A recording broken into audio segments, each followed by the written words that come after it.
Chapter 1. Knock, knock, knock. "Egypt, can you get the door for me, please?" I ask as I run into the kitchen to turn off whatever is boiling over. "No problem." I remove the pan from the heat and turn off the burner. I lift the lid to discover that there is no saving it.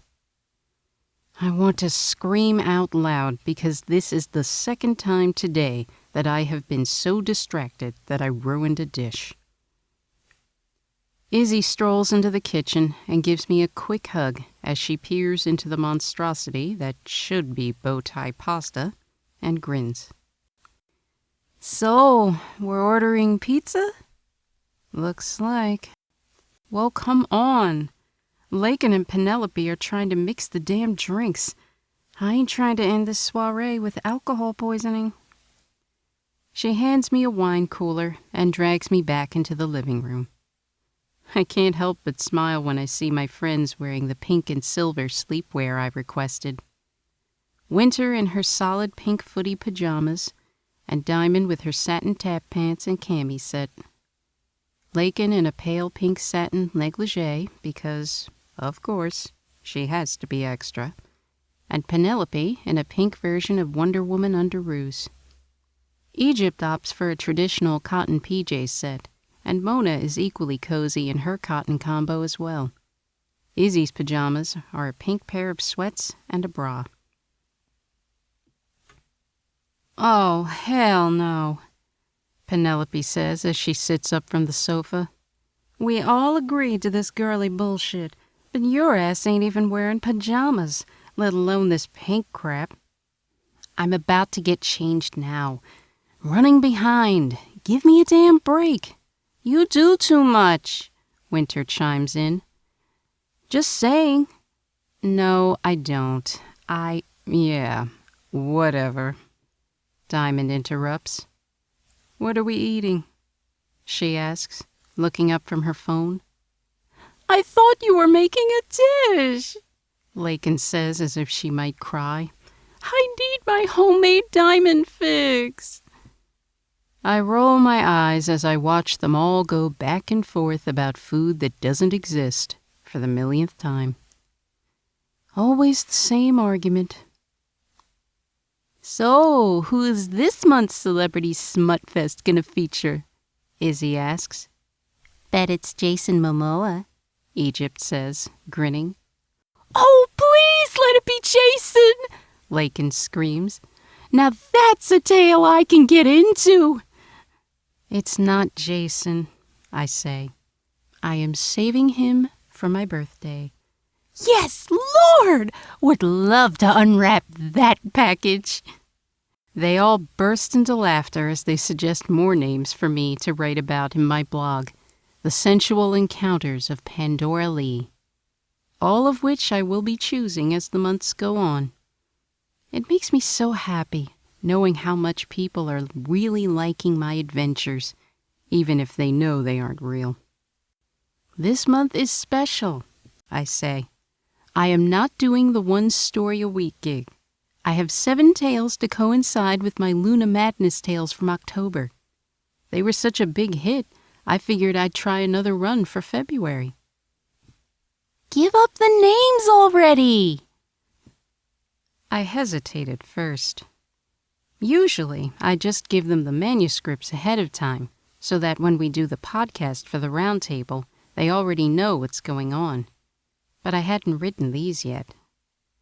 They are all still locked in my head, waiting to be released to the universe. Okay. Well, there's Jacob Manning, of course. "We know. Every month features him," Mona says. "Isn't it about time for you to get over this guy? Has he even done any new films?"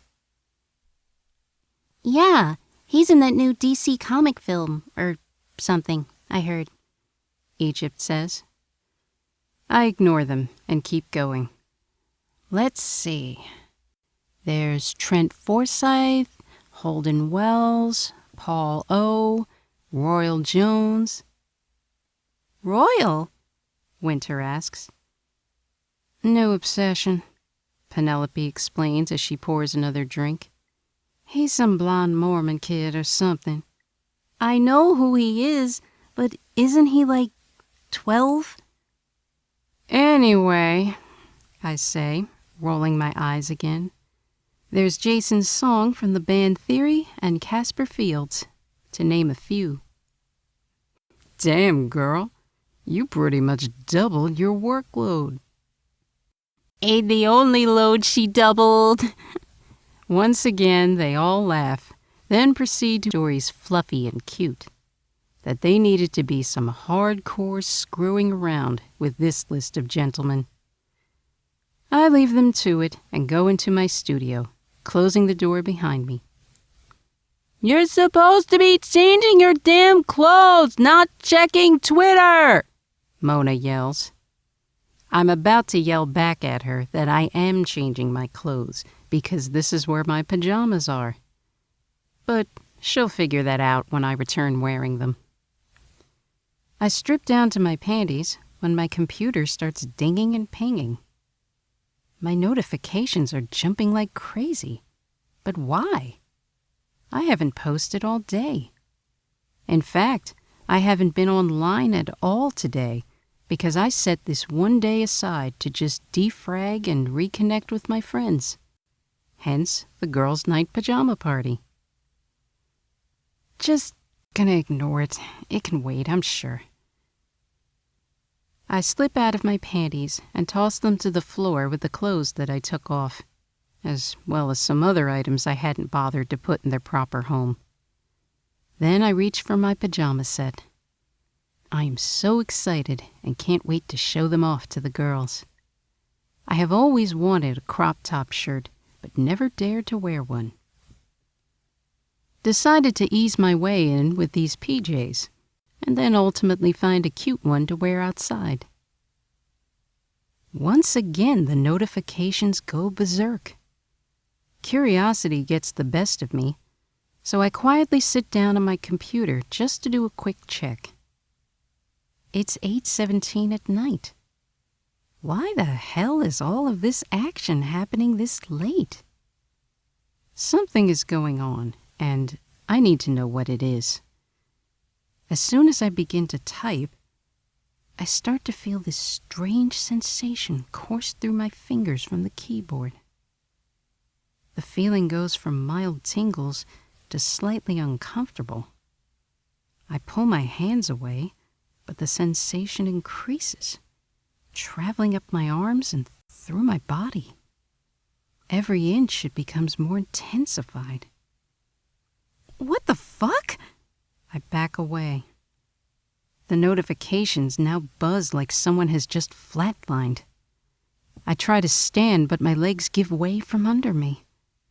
I hear my friends carry on oblivious in the other room as I begin to feel myself slip away. I try to scream, but nothing comes out. I panic. Why can't I call out to them? What's happening to me? Am I dying? Someone please help me! Somebody! My entire body feels stiff and sore as I try to lift my head from the cold stone floor. My wrists and ankles are bound with heavy shackles. An uncontrollable shiver rushes up my spine. I'm afraid to open my eyes, but not knowing is worse. Emptiness. Complete darkness. No sound except for the clanking from the chains and my breathing, which is now labored and shallow. Help! I cry. Anybody? Please? A dim light above my head beams directly down on me. It slowly gets brighter, causing eerie shadows of my frame on the walls. Then nothing. I look the space over and see that the room is shaped like a heptagon. Each wall has a tall gray door with some sort of sigil on each of them. Something I have never seen before. I have no idea what any of them mean or stand for. Hello? Is someone there? Tremors vibrate through the floors, then stop just as quickly as they begin. Incoherent chatter fills the room. Then it, too, quiets down once again. Pandora Lee, A disembodied voice calls out. you have been found guilty. With great difficulty, I come to my feet. Guilty? Of what? Choose! I don't understand. What's going on? Choose!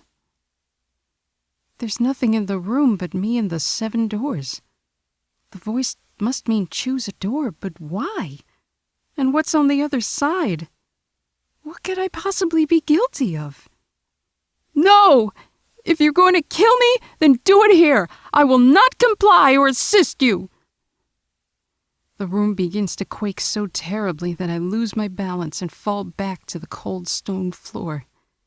The chatter becomes so loud, I think my head will explode. This is it. I'm gonna die alone, and no one will even know what happened to me. I begin to sob. The clicks and ticks and whistles begin to soften to a hum before they finally go silent. If you wish to return to your home, you will choose or face the consequences of your defiance. A calmer voice explains. What's going to happen to me? What do the marks on the doors mean? I pull myself up and stand, hoping to find a clue, an answer. I want to go home, but I won't go in blind. I refuse. As soon as I hear the words come out of my mouth, I instantly regret them. I cover my face with my hands and await their wrath. But nothing. No tremors. No quakes. Nothing at all.